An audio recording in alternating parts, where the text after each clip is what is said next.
fun. It's fun. It wakes me up at this hour, even more so than early. What time do you get up to get in from your vast estate in Connecticut? I cue the birds when to open their mouths in song.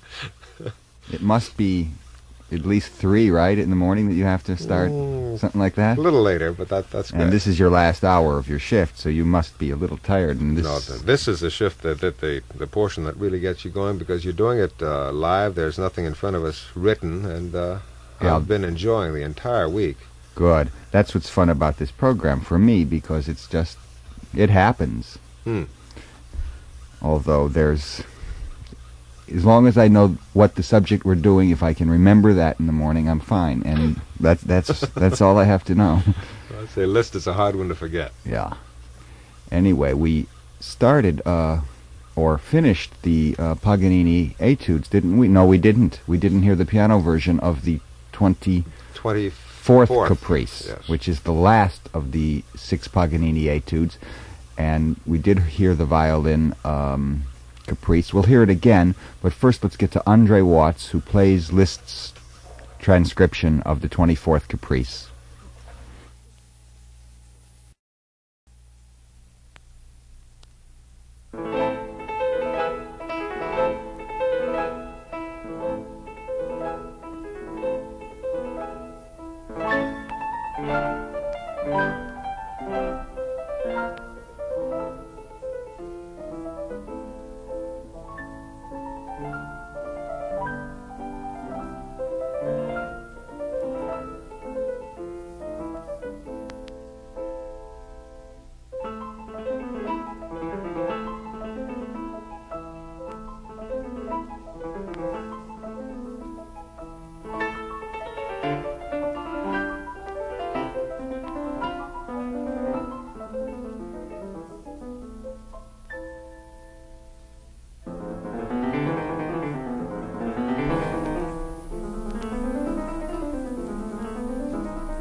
André Watts in the Paganini Liszt Etude in A minor, set of variations on the 24th Caprice of Paganini. Now let's hear that wonderful virtuoso violinist Yitzhak Perelman in the work for violin, the 24th Caprice of Paganini.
The celebrated Caprice number 24 in A minor, Yitzhak Perelman playing the Paganini work.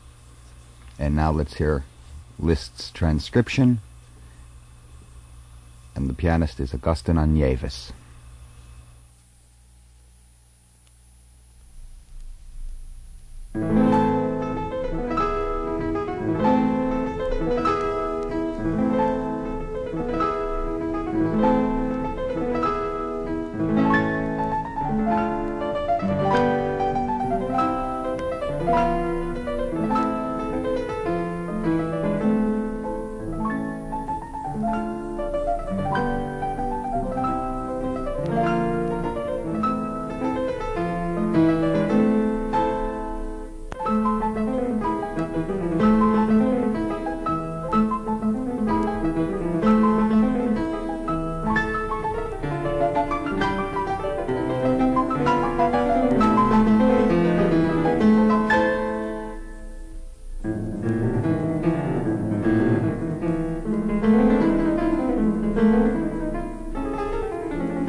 Agustin Anievas in the sixth and last Paganini Etude by Franz Liszt.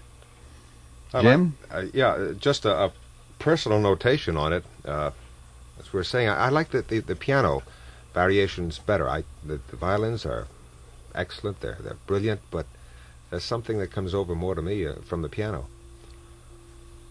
Yes, I think that the possibilities of the theme sound better on the piano as well, although the fascination of the limitation of the violin without having a piano accompaniment is also wonderful.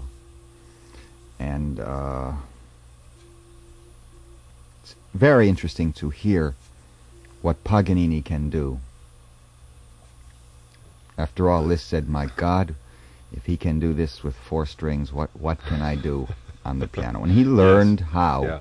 Paganini was this great spur to the piano literature, the new technical mechanism that would emerge. Chopin himself, although not attuned to Paganini's musical thinking, was also very impressed and probably learned quite a bit from his appearances in Warsaw. He heard him before Liszt did. So there might well have been an influence on Chopin's etudes from Paganini. Let's hear Gunnar Johansen in the same work, and we can compare the Anievas and the Johansen performance. This should be interesting.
variation played by Gunnar Johansen with extraordinary verve and virtuosity.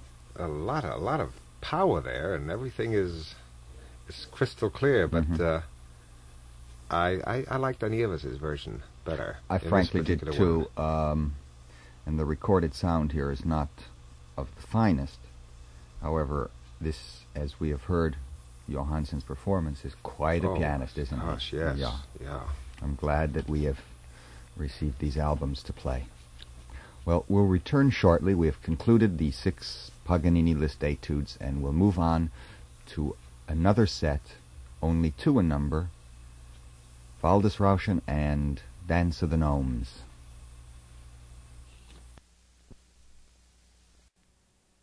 Too difficult, and we have heard the final version in these performances, and they are obviously difficult enough as they stand.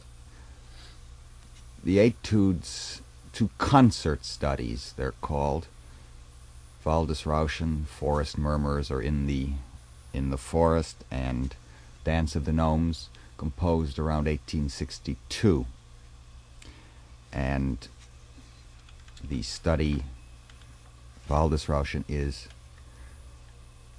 well, there's a beginning of Impressionism here, and also one can hear a certain Wagnerian tinge. It's beautifully composed for the instrument, and it's a piece of Lisztian poetry. So it's an etude that has certainly many difficulties, but the mood is most important. And which one is this, David? This is number 1 of the 2 concert studies, Waldesrauschen. And let's hear the pianist Franz Clidat.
French pianist Franz Clidat in the Waldesrauschen of Franz Liszt.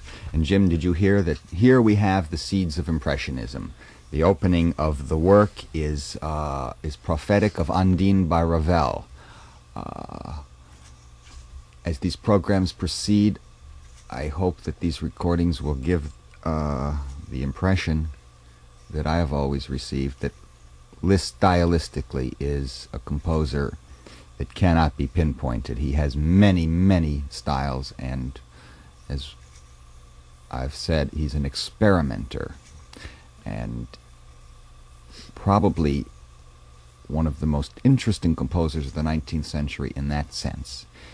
After he completed an area of work, it was over for him in a sense. They would overlap often certain kinds of things, but he was an adventurer, harmonically, formally, pianistically, orchestrally. Do you have something to say? I was thinking almost like a painter. You were saying just a different period, went through this period and moved on to something else, did as good as he could in that period, or what he wanted to get out of it, possibly. Yeah. But that was just beautiful. As the man changed consistently, or at least the masks and costumes he presented to the world, so did the music. This is a sensuous piece of work. Just beautiful. Another performance of Forest Murmurs by the great Chilean pianist Claudio Arrau.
Waldesrauschen, Liszt's Concert Study, number 1 from the 2 composed in 1862-63. Lovely work. One of Liszt's fervent English admirers, Sacheverell Sitwell, wrote of this work, "The wind in a pine wood, one of those German or Bohemian woods where the lines of straight stems are like an army of lances, and the boughs droop down, not so much as leaves, but as tassels, which the wind sways and dashes to and fro." And of course, such a poetic work elicits that kind of prose. That could almost be read with the music under it, but then I think you'd lose both of them. Oh, yes.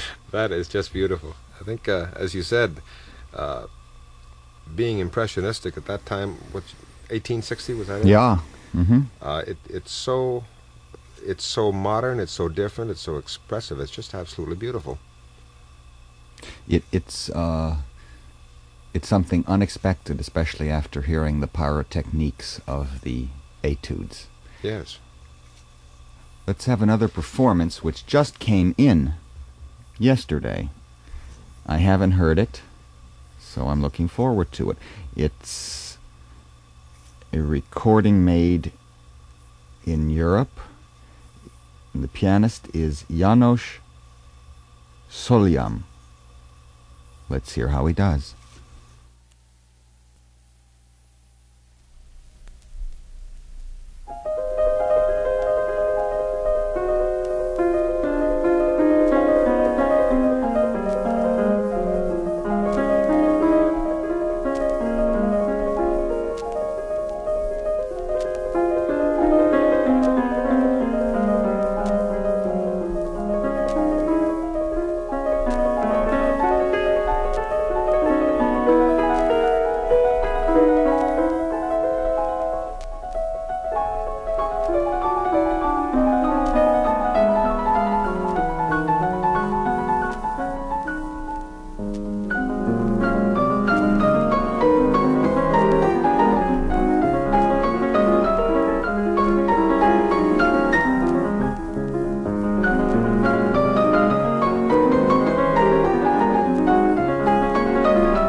And that was a new recording that just came to us of the Waldesrauschen. Pianist Janos Solyom. Fairly good.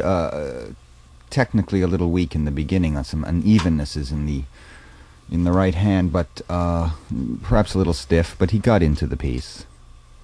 I actually almost saw you open that. I've always wanted to say hot off the presses, but this time it was right, It David. sure is. It came in for this program. Gunnar Johansen now in this marvelous work.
That one, I have one comment to make right at the start. Is Uh-huh. that I felt all this week hearing this gentleman perform, who is, as you say, just an absolute master, a fine, fine pianist, but it's such a shame that he's not recording for a major label, or I should say a label that's technically and acoustically and everything else up to par with his playing.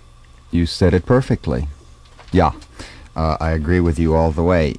It's slight pity, although these records are definite documents. Oh, definitely, yeah. He has so much virtuosity, and it's never put out just to display. As you heard that, these slight hesitations here and there, this true Lisztian style.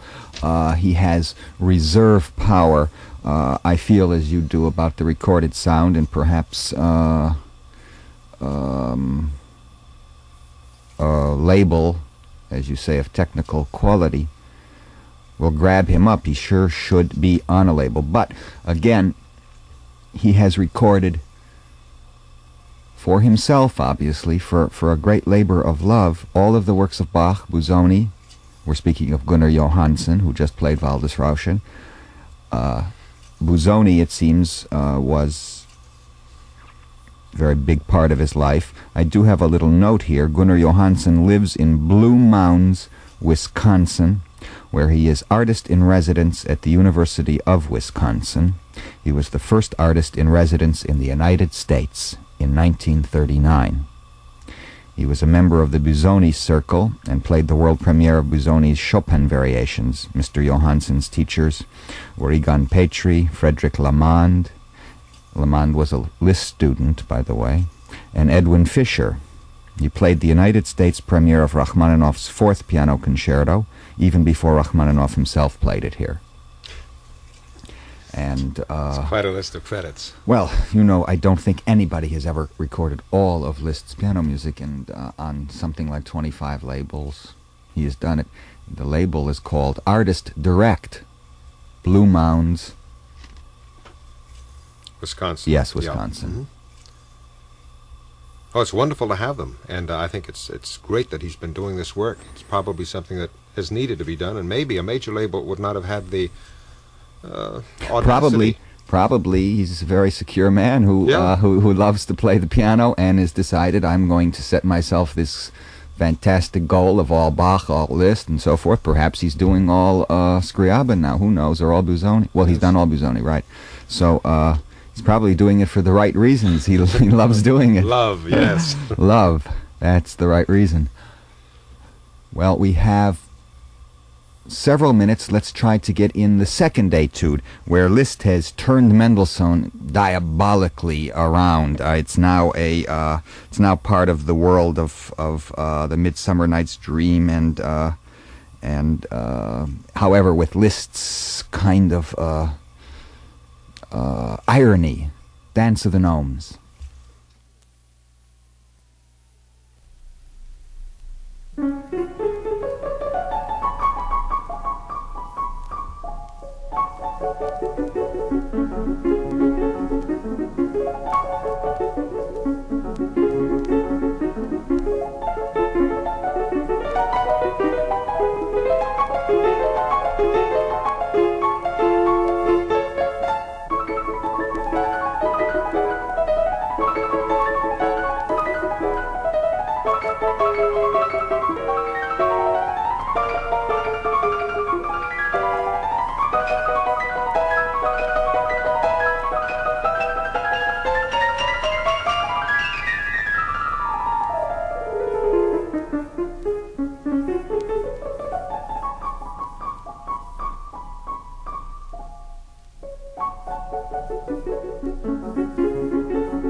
And that was the second of the Liszt Two Konzertetüdes, Dance of the Gnomes, in a performance by Claudio Arrau, which never really got off the ground. On our next program, we'll get some performances that hopefully do. Of course, this is only my opinion. Join me tonight at 9:05 when we listen to the Polonaises of Chopin and conclude that group of works by the Polish composer. Jim, thank you for your patience. It's my pleasure, David, and tomorrow we'll be looking forward to another hour of this. I know I will, and I know the listeners will, because in this position I'm a listener. I'm a listener too, every minute. I think we all are. I thank the audience for listening.